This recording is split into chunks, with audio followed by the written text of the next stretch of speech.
video ini, saya dan juga dua orang rakan sekumpulan saya akan menceritakan sedikit tentang tajuk kami, iaitu penerokaan ilmu sains dan penghayatan Al-Quran. Sains dan Al-Quran tidak dapat dipisahkan. Kedua-duanya berjalan seiring. Walau bagaimanapun, Al-Quran bukannya sebuah buku sains. Ia adalah sebuah wahyu Allah. Al-Quran diturunkan kepada manusia untuk dijadikan petunjuk dan juga dapat membezakan antara yang hak dengan yang batil. Walau bagaimanapun, dalam Al-Quran terdapat ayat-ayat yang menceritakan tentang kejadian alam semesta serta fenomena-fenomena yang berkaitan dalam kehidupan kita. Allah berfirman dalam surah Al-Isra ayat 9 yang bermaksud, sesungguhnya Al-Quran ini memberi petunjuk kepada jalan yang aqwam dan memberi kabar gembira kepada orang-orang mukmin yang mengerjakan amal soleh, bahawa bagi mereka ada pahala yang besar. Ayat ini menjelaskan bahawa Al-Quran ialah petunjuk yang akan membawa manusia kepada sesuatu yang aqwam. Apakah maksud aqwam? Aqwam bermaksud jalan yang paling benar, paling adil, paling tepat. Justeru mereka yang memahami dan menghayati Al-Quran, kesejahteraan dan kecemerlangan sedang menanti mereka. Sekiranya kita mengkaji Al-Quran, banyak perkara yang dapat kita saksikan atau yang kita lakukan sudah diterangkan dalam Al-Quran. Walaupun kita tahu tentang kebaikan membaca Al-Quran, tetapi masih banyak intipati Al-Quran yang patut kita pelajari. Dengan mempelajari isi kandungan Al-Quran, kita akan lebih memahami dunia, termasuk juga perkara-perkara yang ditemui oleh sains. Jadi, pertama sekali, penerokaan sains dalam kehidupan. Terdapat dua jenis penerokaan sains dalam kehidupan yang boleh saya ceritakan dalam video ini. Pertama, cahaya dan kajian pemetaan tumbuhan. Apabila kita melihat kebesaran Allah Subhanahu Wa Taala dengan penciptaan alam semesta serta segala isinya, sesungguhnya kebesaran ciptaan Allah tidak tergambar oleh akal manusia. Umumnya, matahari adalah sumber cahaya kepada bumi, dan tanpa cahaya, manusia akan menjalani kehidupan dalam keadaan kurang sempurna. Namun, tidak semua cahaya yang dipancar oleh matahari boleh sampai ke bumi. Cahaya tersebut akan ditapis oleh satu lapisan yang dinamakan sebagai lapisan ozon. Melalui lapisan ini, sebahagian cahaya dapat menembusi lapisan ozon, manakala sebahagian lagi tidak dapat menembusinya, iaitu akan terpantul semula.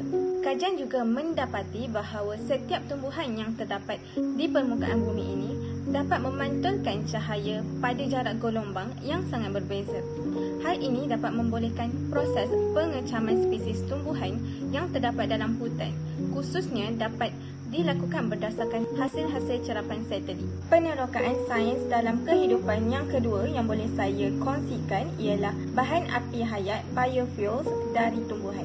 Seperti yang kita tahu bahawa kepelbagaian tumbuhan yang dikeluarkan dari muka bumi ini bermula dari unsur paling utama setiap kehidupan, iaitu air.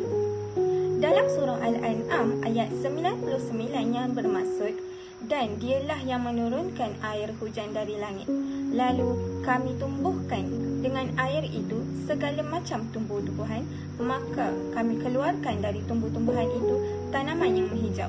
Jadi, bagaimana air boleh menumbuhkan tumbuhan? Air yang mempunyai unsur hidrogen dan oksigen ataupun dikenali sebagai H2O menyerap unsur dari udara yang terdiri daripada unsur karbon dalam bentuk gas karbon dioksida. Kemudian, daripada cantuman unsur-unsur kimia tersebut dibentuk supaya menjadi bahan-bahan binaan asas tumbuhan ataupun lignocellulose dengan bantuan tenaga suria. Ketiga-tiga unsur kimia tersebut iaitu hidrogen, karbon dan oksigen amatlah penting dan diperlukan oleh kesemua bentuk kehidupan di muka bumi ini. Dengan wujudnya unsur tersebut, tumbuh-tumbuhan akan membesar subur dan menghijau. Jadi, melalui ini, tumbuh-tumbuhan akan mengeluarkan hasil yang pelbagai untuk kegunaan manusia sejagat. Daripada surah Yasin ayat 80, ada mengatakan, iaitu Tuhan yang menjadikan untukmu api dan pokok yang hijau, maka tiba-tiba kamu nyalakan api daripadanya. Berdasarkan ayat ini sahaja melambangkan keagungan kekuasaan Allah Subhanahu Wa Taala, di mana tumbuhan yang daripada unsur air mampu memberikan hasil dalam bentuk unsur api. sedangkan kedua-dua unsur ini amatlah bertentangan sama sekali. Contoh bahan api hayat biofuels iaitu biodiesel, bioethanol and biogas yang dihasilkan daripada tumbuh-tumbuhan seperti matahari, kacang kedelai, jatropha dan sebagainya. Turut dapat disimpulkan mengenai cabang-cabang ilmu yang berkembang ke arah menghasilkan sumber-sumber bahan api yang berbeza dari spesies-spesies ataupun bahagian-bahagian tumbuh-tumbuhan yang berbeza.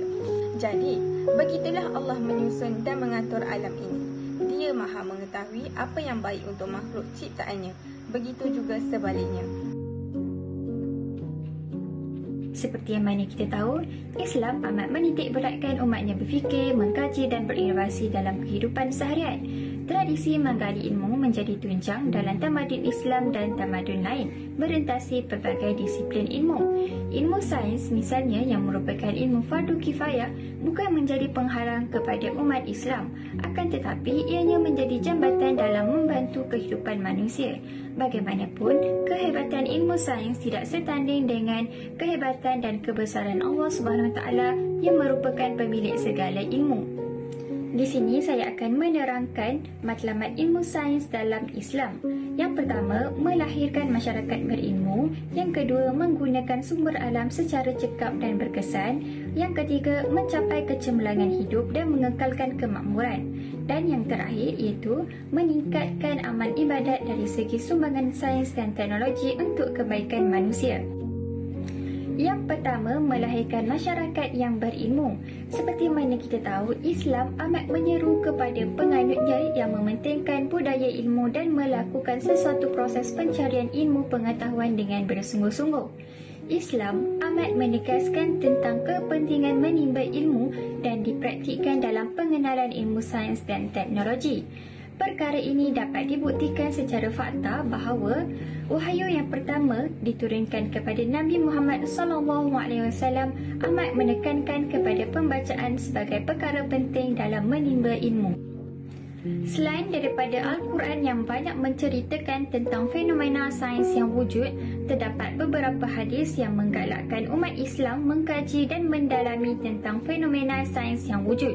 Antara hadis tersebut ialah di mana peristiwa Nabi Muhammad SAW yang melarang sahabat baginda daripada melakukan proses pendebungaan pokok kurma dengan menabur debunga jantan ke atas debunga betina, lalu menyebabkan buah kurma tidak masak sepenuhnya.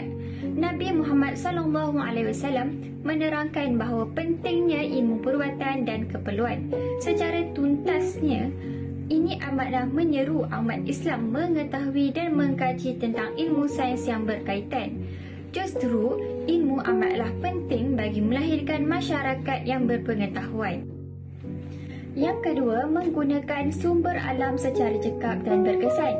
Dalam karya Imam Al-Ghazali 1967 dan Jasmi 2018 pula, kewajipan menuntut ilmu tersebut dalam hadis ini terbahagi kepada dua, iaitu wajib fardu ain dan wajib fardu kifayah. Mendalami ilmu sains teknologi juga termasuk dalam kelompok ilmu wajib fardu kifayah.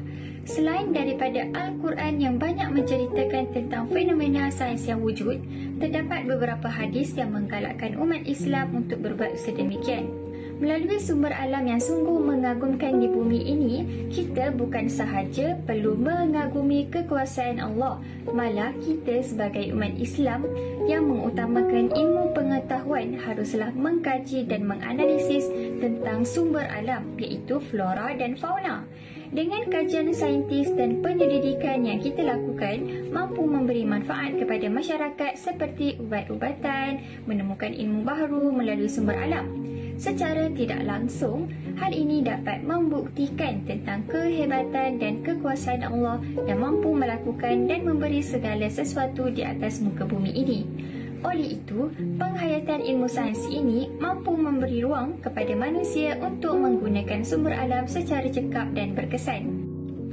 Matlamat ilmu sains dalam Islam yang ketiga ialah mencapai kecemerlangan hidup dan mengekalkan kemakmuran. Sains mampu membuka rahsia ketuhanan dan dapat merapatkan hamba dengan pencipta.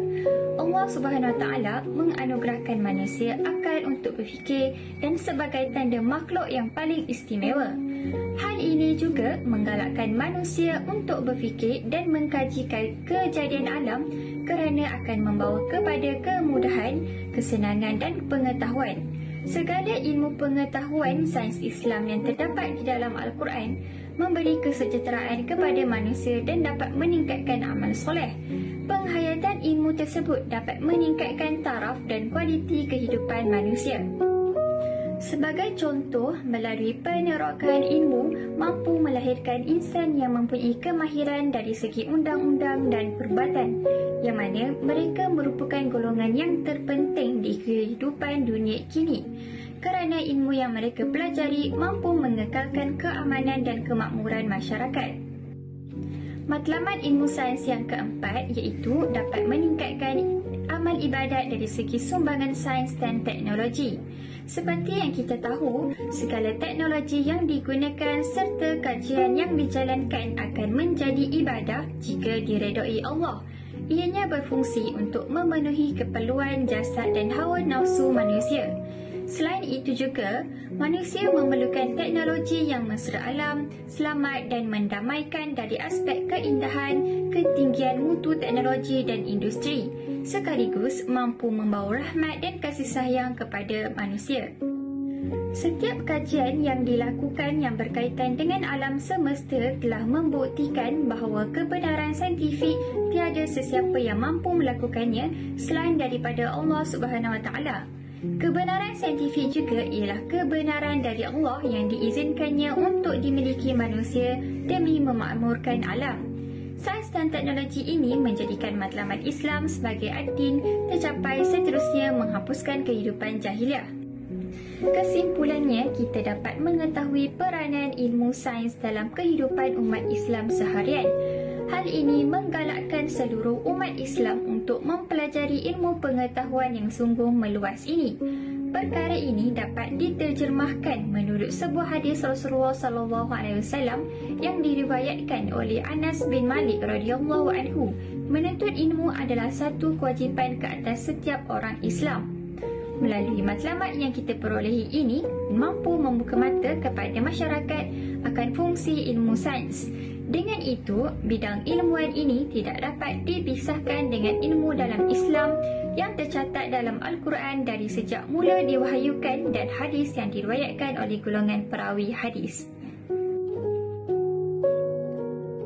Di sini saya akan menceritakan tentang perkaitan sains dan Al-Quran. Yang pertama iaitu pembentukan besi, yang kedua kejadian hujan dan penciptaan cap jari. Yang pertama, besi adalah salah satu unsur yang dinyatakan secara jelas dalam Al-Quran dalam surah Al-Hadid yang bererti besi. Kita diberitahu sebagai berikut. Sesungguhnya kami telah mengutus Rasul-Rasul kami dengan membawa bukti-bukti yang nyata dan telah kami turunkan bersama mereka Alkitab dan neraca keadilan supaya manusia dapat melaksanakan keadilan. Dan kami ciptakan besi yang padanya terdapat kekuatan yang hebat dan pelbagai manfaat bagi manusia supaya mereka mempergunakan besi itu. Dan supaya Allah mengetahui siapa yang menolong agamanya dan rasul-rasulnya padahal Allah tidak dilihatnya. Sesungguhnya Allah Maha Kuat lagi Maha Perkasa.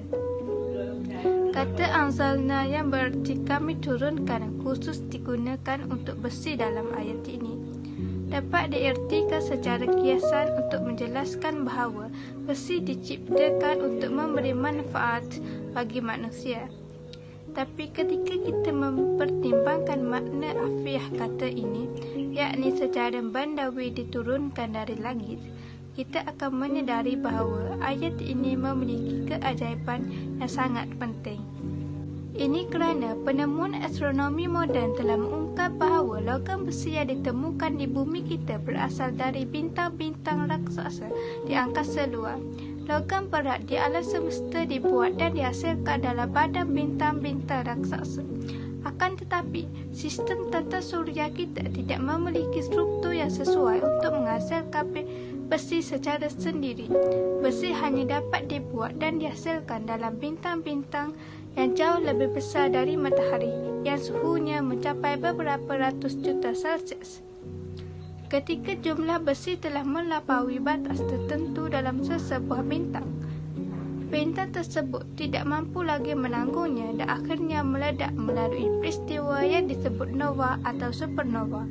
Akibat dari ledakan ini, meteor-meteor yang mengandungi besi bertaburan di seluruh penjuru alam semesta dan mereka bergerak melalui ruang udara hingga mengalami tarikan oleh daya graviti di angkasa. Di dalam Al-Quran, Allah Subhanahu wa Ta'ala berfirman dalam surah Al-Rum ayat 48. Allah dialah yang mengirim angin, lalu angin itu menggerakkan awan, dan Allah membentangkannya di langit menurut yang dikehendakinya, dan menjadikan bergumpal-gumpal. Lalu kamu lihat hujan keluar dari celah-celahnya. Maka apabila hujan itu turun mengenai hamba-hambanya yang dikehendakinya, tiba-tiba mereka menjadi gembira.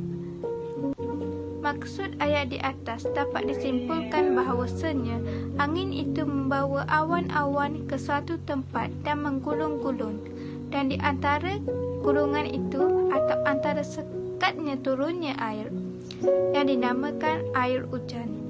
Dan ketika air hujan itu turun membawa kebahagiaan kepada manusia di muka bumi, juga di dalam awan ini juga terdapat hal negatif, iaitu adanya guruh dan kilat.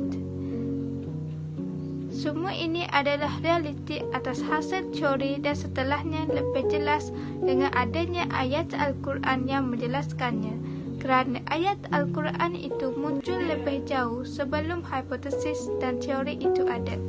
Jika air dalam jumlah yang sangat besar tersebut diperkirakan turun dalam sekali tuangan ke permukaan bumi, maka akan terjadi banjir setinggi 10 meter di seluruh daratan.